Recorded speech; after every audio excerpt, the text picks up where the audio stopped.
So the next step is to lubricate all the parts and put it back together again.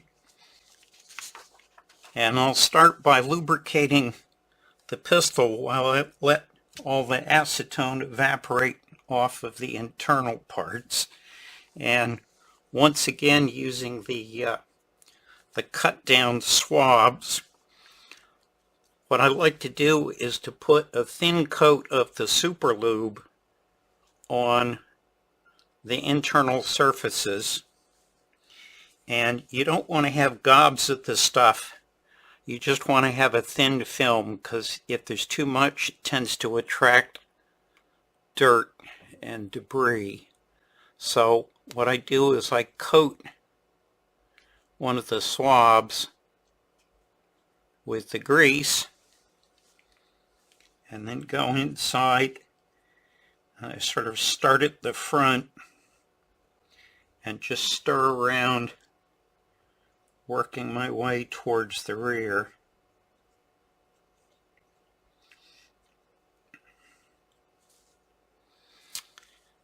And the next step is to get the new quad ring onto the piston. And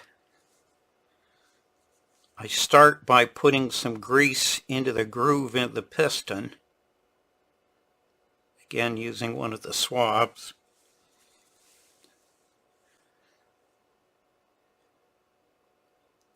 And just make sure that you got a good coating down in there. And it also helps to put some around the front, because we're going to have to stretch the O-ring over that front, or the quad ring over the front section. And for the quad ring itself, you want to have grease on the inside, so you can use the swab for that. And then to get it on the outside, I just like to use my fingers, squeeze out some grease, and then sort of mush it around until you've got a good coating. And installing the quad ring takes a little bit of care, because it's square in cross section, and you don't want to have it roll into position, because it won't unroll the way an O-ring might, and you can end up with sort of internal stresses in the rubber of the quad ring, and it'll probably fail a little prematurely because of that. So what you want to do is to get it in the right orientation on one side and then stretch it over and into place. And then I like to give it, just because that process frequently sort of gets rid of some of the grease on the outside, give it a quick coating. And before we assemble things, this is where the paper towels come in handy. The repeatability of the regulator depends to a certain extent on how easily the spring can slide over the shaft of the piston, and that's where some of the oil comes in handy. You just get a little bit on the shaft,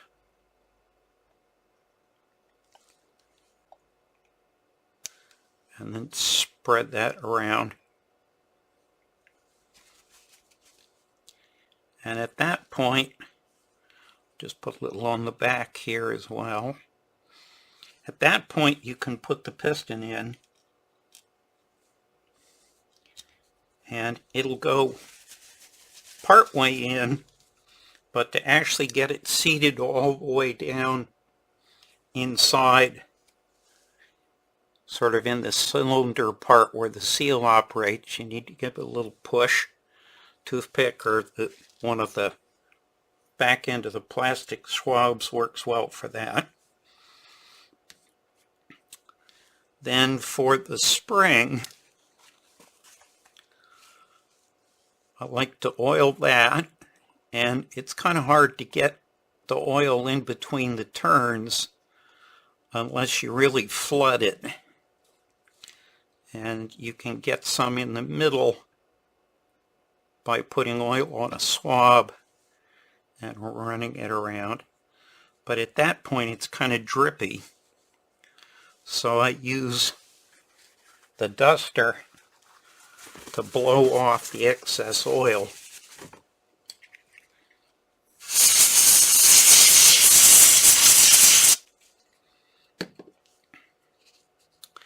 And then you can slide that over the back of the piston, and it should just drop into place. And the inside of the bushing rubs against the back of the spring, so it's a good idea to put some lubrication inside the sort of cup of the adjustment bushing.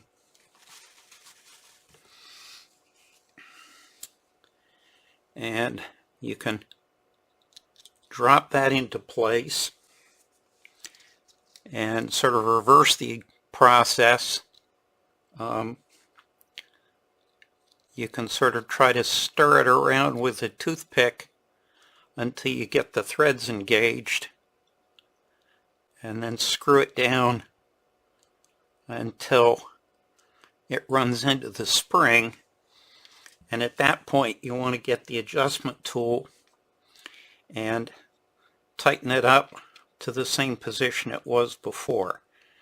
Now, we lost our reference marks in the acetone, but we can judge fairly easily within a half a turn based on where the back of the piston is located. So we want to have the holes at about 1 o'clock and 7 o'clock.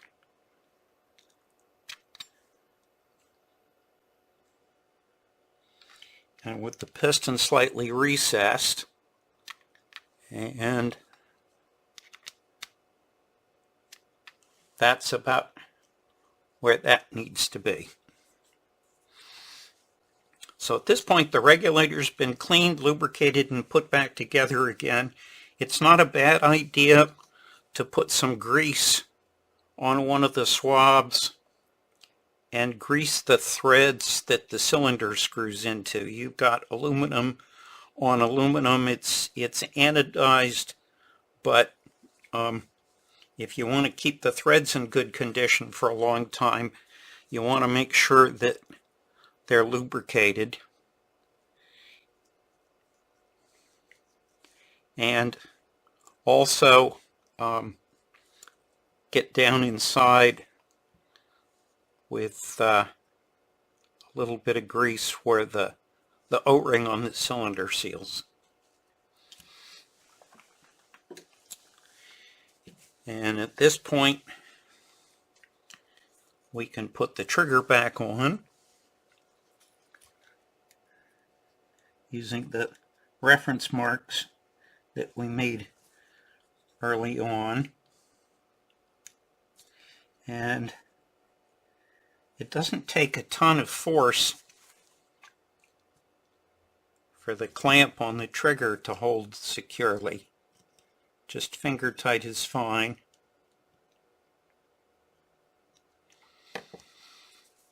And the last step is to put the grip on, and at least on the 480K, I'm not sure about the AP40s, the grip has a sliding nut that allows you to adjust the angle of the grip, and sometimes it can be a little tricky to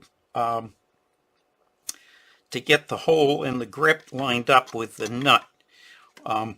There's also in the back, there's a small screw here, which can be accessed through a hole in the back of the grip.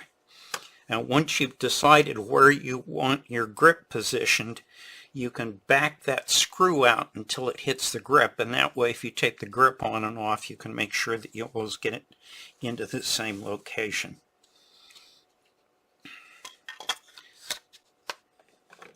And it looks like I was lucky and lined things up. Again, this is where having the flashlight handy helps.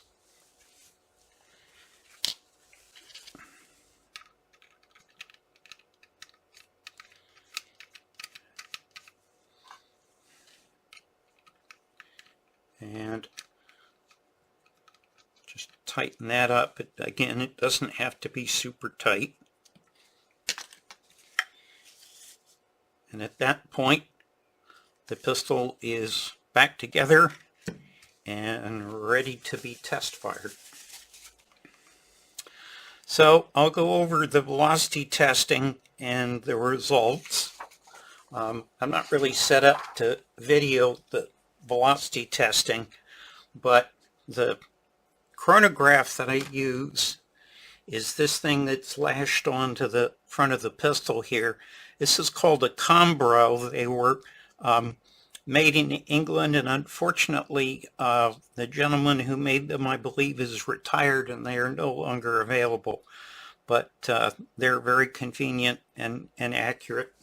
You lash them onto the front of the pistol and shoot through a pair of sensors here. Initially, the reason that I took this apart was I was seeing velocity variations from 460 or 456 to 470 feet per second, which is much more than they should typically do. With the new seal cleaning and lubrication, after an initial shot or two to let things settle into place, I had 5 readings, 2 at 469 feet per second and 3 at 470 feet per second. And that's remarkable consistency for an air pistol, particularly one that's almost 30 years old. And that will, in my experience, exceed the repeatability of a brand new Steyr. I think the use of the X quad ring in the regulator keeps the friction down enough that the regulator is extremely repeatable, and the shot-to-shot variation of the pistols that I've worked on is generally very, very low. So that's the repair process, and pistols ready to put back into service.